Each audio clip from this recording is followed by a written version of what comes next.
Good morning, Trevor Houston here. I want to expand this morning on our show yesterday. So we had Michael Goldberg come on and Dr. Orlando Dumas.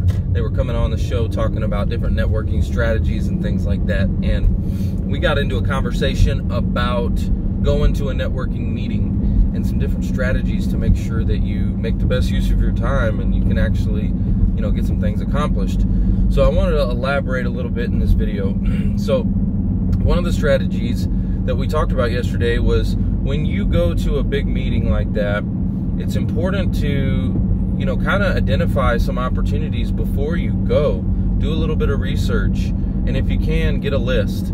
I do this all the time. I'll get a list of the people that I want to have a conversation with. And I'll do a little bit of research ahead of time. I'll give you an example. When I went to video marketing world, there was really one person that I really wanted to talk to. It was Evan Carmichael. And I was like, okay, I'm on a mission. And as soon as I see him, and as soon as I saw him, I was all over it. But I didn't just go up and I wasn't just like, oh my gosh, and interrupt. No, you got to be patient. A lot of times the people that you want to talk to are probably going to be caught up in conversation. So how do you approach that conversation? How do you, wait in line kind of thing? Like Evan Carmichael had kind of like a line. And so I'm like, okay, well, what do I do to approach him and get this guy's attention? So what I always encourage people to do is either find the what we call like the gatekeeper. Find the people that are in charge of the event, okay?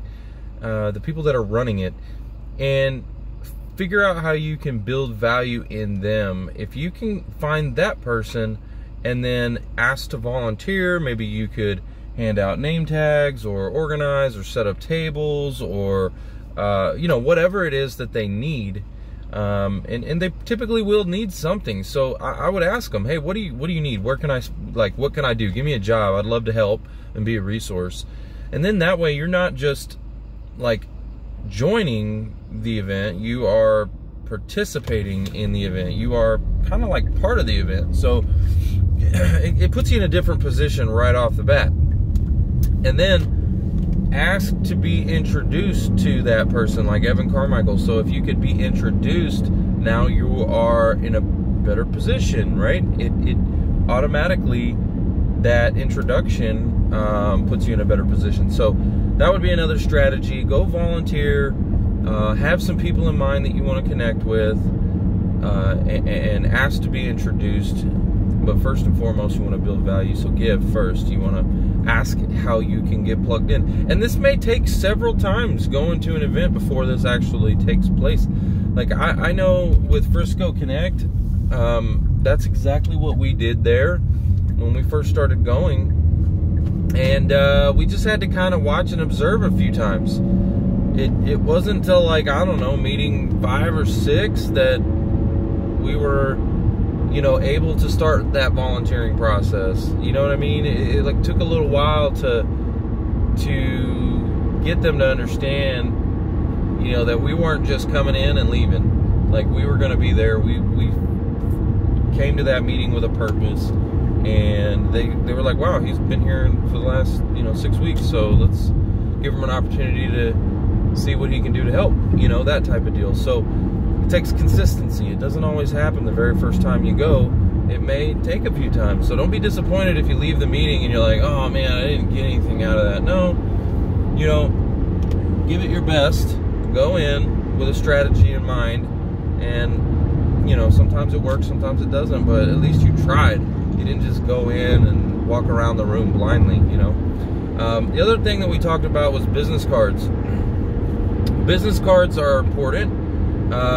Super important actually, but in 2019 I don't think you have to have a physical card. I don't carry physical cards around. I have a digital business card. I have one for our radio show, and I have one for my business doing financial services. So like I have an electronic form of a business card, and the cool thing about it is when someone asks me for my business card, I'm in control, because I tell them, hey, you know what? I've got a digital card. Let me send it to you. What's your phone number and email? Right? automatically I have now captured their information. I'm in control. So now I've got their information. I send them my digital business card. It comes to them in either a text message or a text message or email, and it auto prompts some text, whatever I decide. I can put in exactly what I want it to say.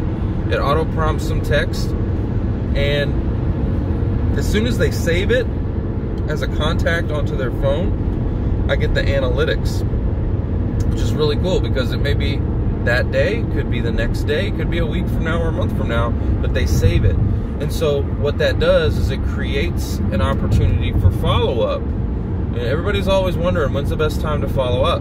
Well, hey, if they just saved my card, well, guess what? I'm gonna maybe reach out to them out of the blue with a phone call or an email, right? And now all of a sudden, like, wow, you were already top of mind, now you just made a call.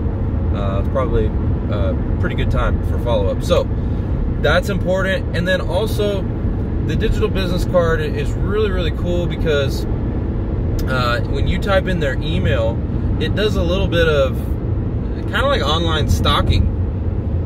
It will actually look up their information if they are on social media, if they're on LinkedIn, Facebook, Instagram, whatever. If they have a website, like based off that email address, it's gonna do a little light stalking and find them and identify where they are. So now all of a sudden you don't have to do all that research. It does it for you with one click, and now you can go connect with them on LinkedIn and connect with them on Facebook or whatever, right? Like, you want to build value outside of the event, and social media is a great way to do that. So that's another strategy, is to have a digital business card.